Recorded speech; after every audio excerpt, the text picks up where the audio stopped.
joined the military at the age of 18, a very healthy young female. I actually had to eat a lot of food before I went to MEPS that day because I didn't weigh enough to their military standards. But that was the only thing that was wrong or, concern. So I had no medical issues. And then 10 years later, at the age of 28, found unfit and unable to even work as an administrative specialist. You're listening to the 7 Echo Podcast, brought to you by 7 Eagle Group, the place where we highlight inspiring and interesting United States military veterans who have found a successful civilian career after trading in their uniforms.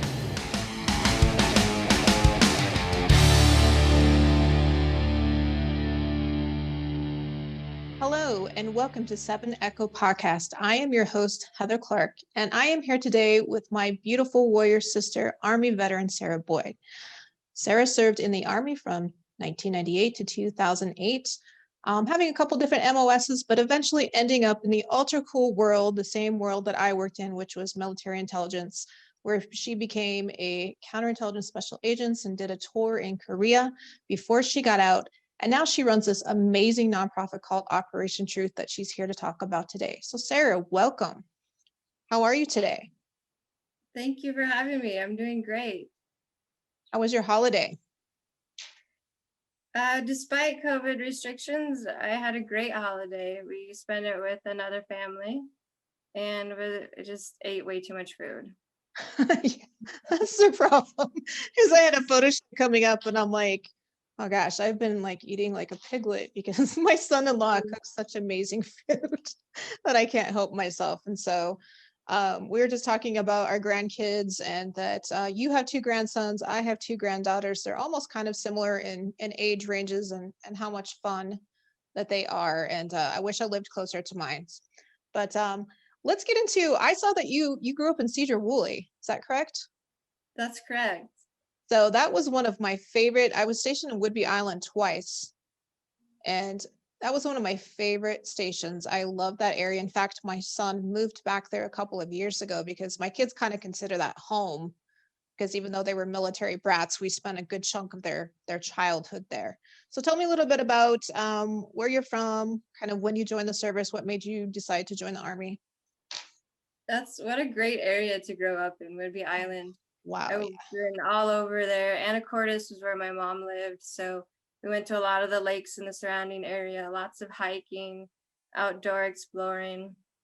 So I love that area, Rosario Beach. And what's that bridge that you cross that everyone's so scared to cross? Deception Pass. Yeah. The bridge and all the amazing photos of Washington. Oh, yes. So I grew up in the Pacific Northwest of Washington State, small country town. And like so many of us in high school, we didn't know what to do when we grow up. So all I knew is I wanted to get out of that state and travel. So I didn't have the grades to get a scholarship and go to college. So that was also another benefit that the Army was providing.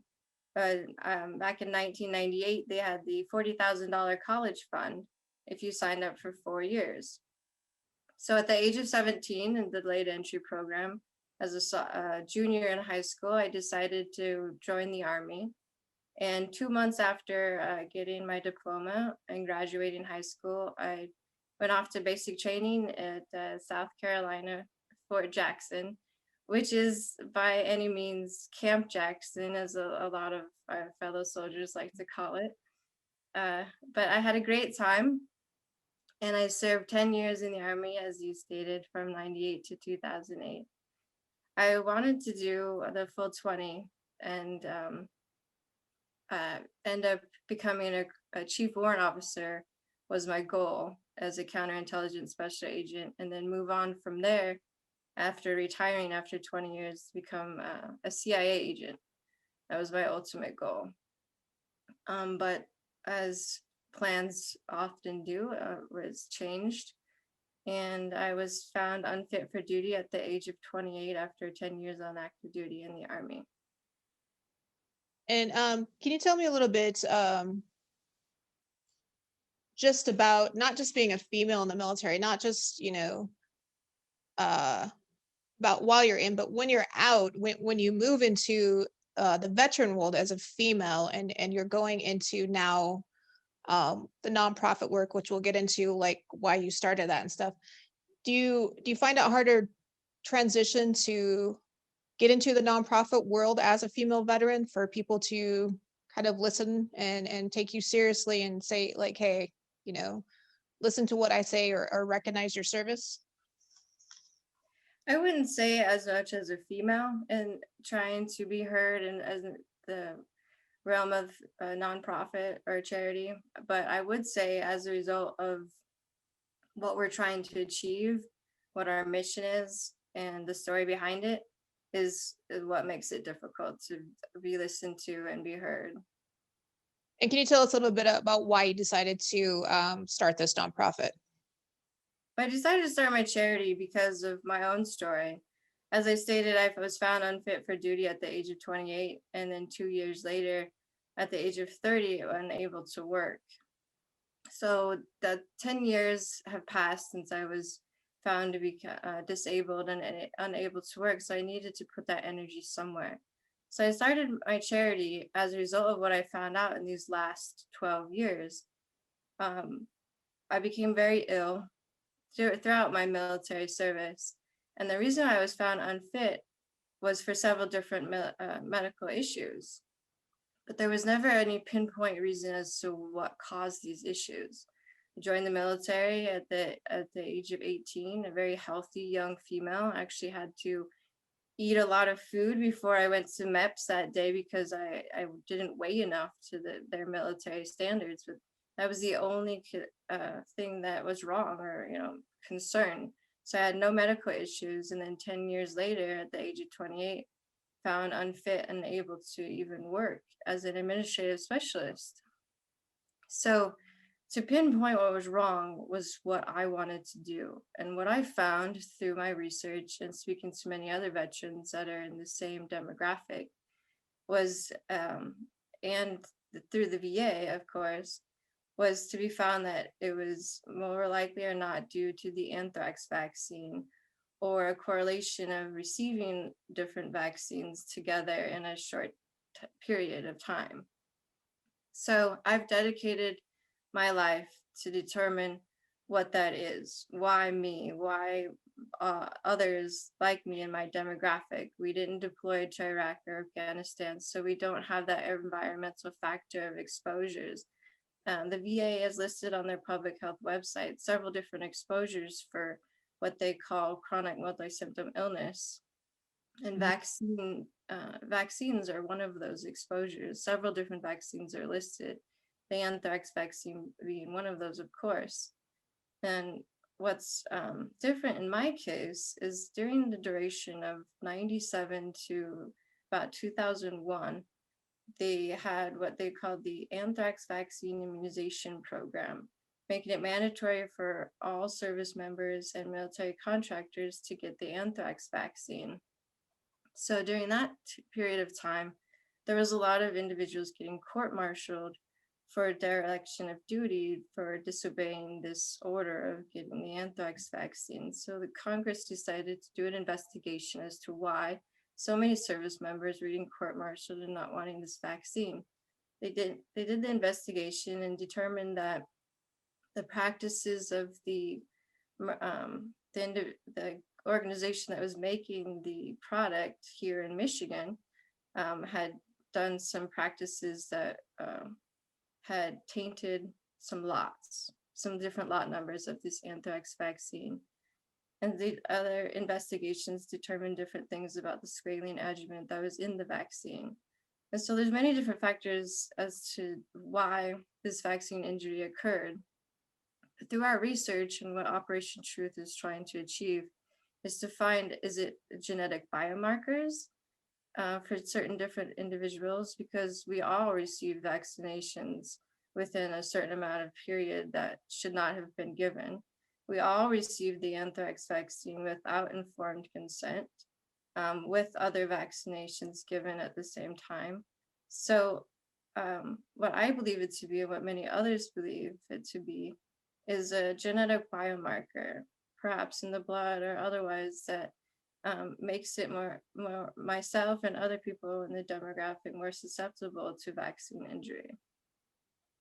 So that's interesting, because that's something that we share in common. Is I also have a vaccine injury from my time in the military when I first came in, which I fortunately was in the 9/11 generation of veterans that did deploy to those areas. So I think that's probably the only reason I do get compensation for it.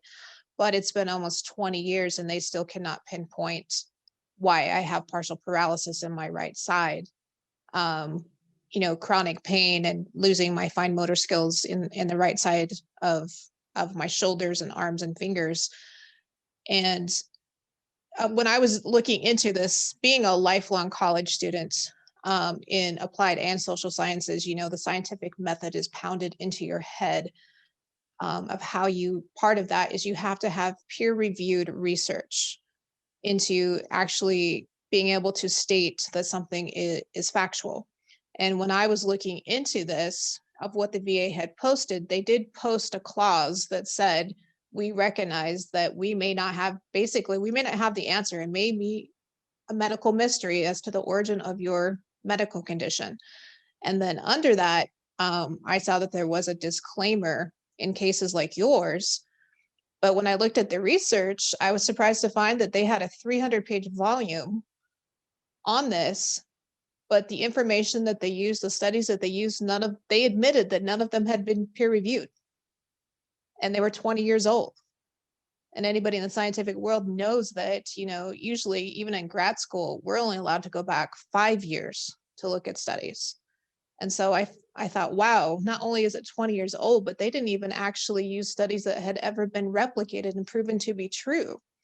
So, now we have veterans in your circumstance that are finding it hard to get compensation for something that they should. Something like you said, we didn't have informed consent.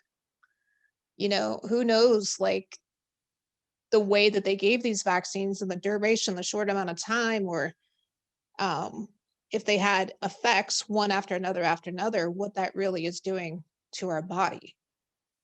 And so can you tell me, have you been able to get to Capitol Hill or Congress into getting something passed or recognized, even to do more research, for the VA to do more research on it?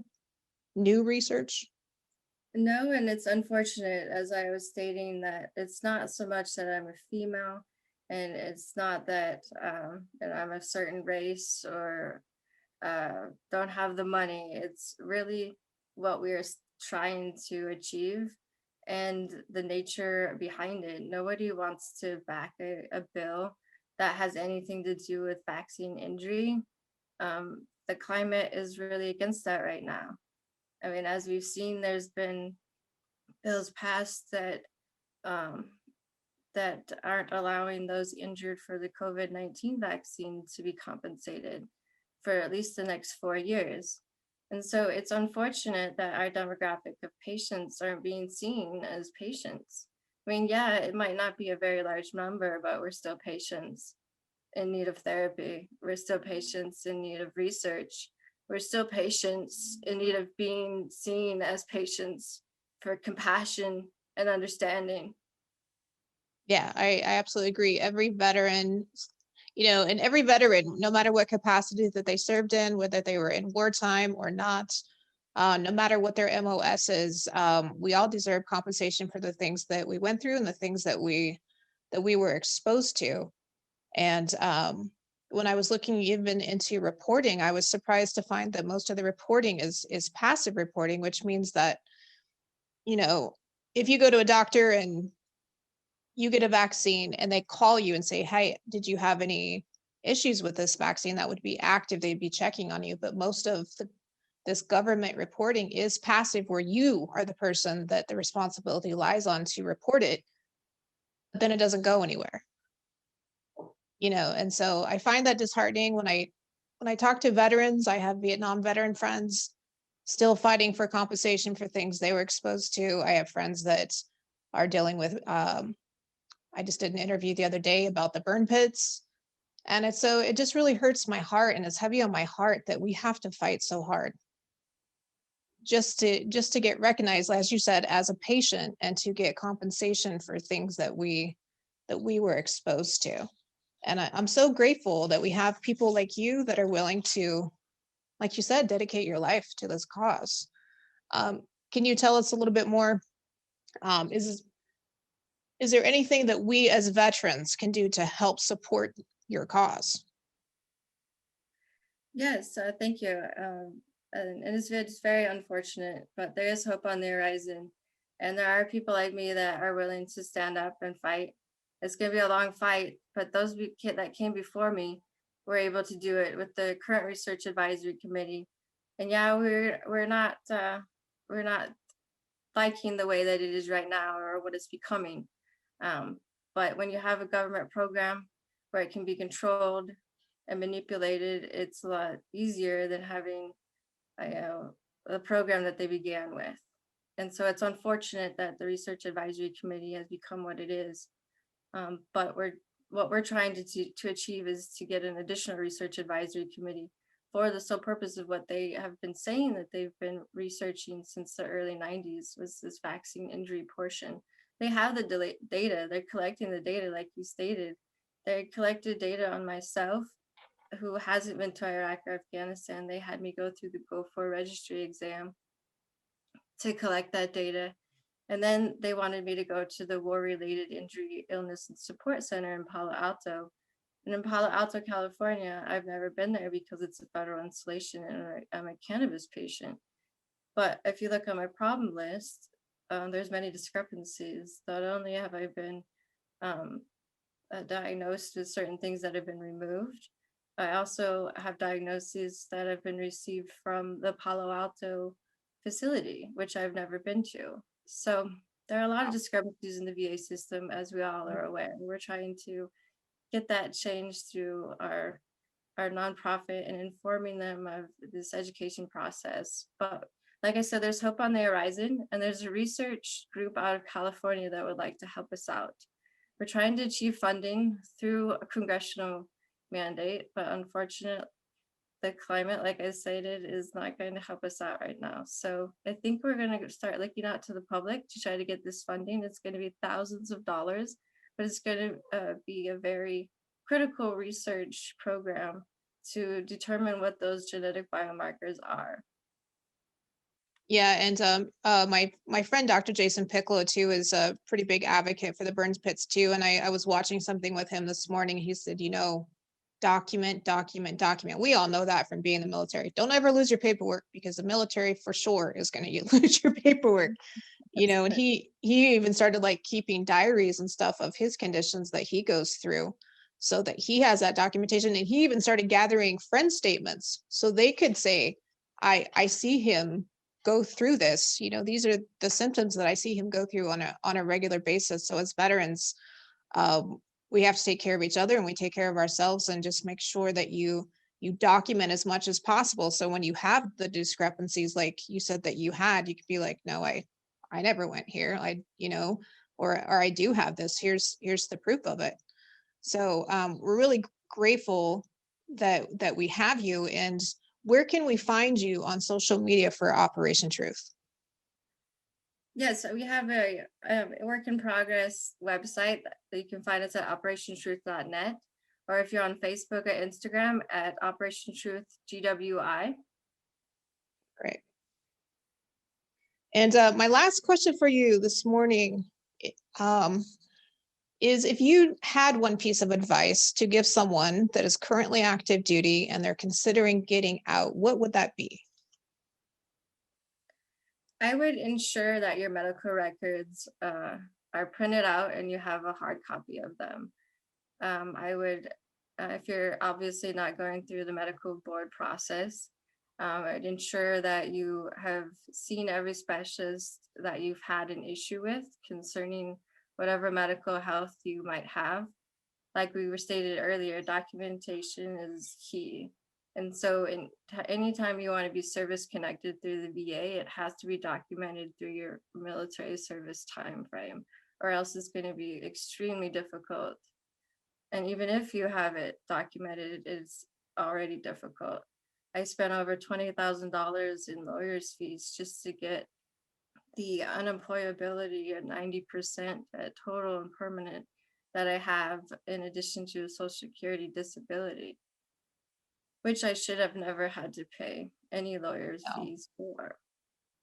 No, and working in vocational rehabilitation when I was in college, so something that I saw, if you are active duty, start working on that disability compensation a year out, because those appointments take so long, as we know. Start working on that so by the time that you retire, your disability is improved too. So thank you so much, Sarah, for being here.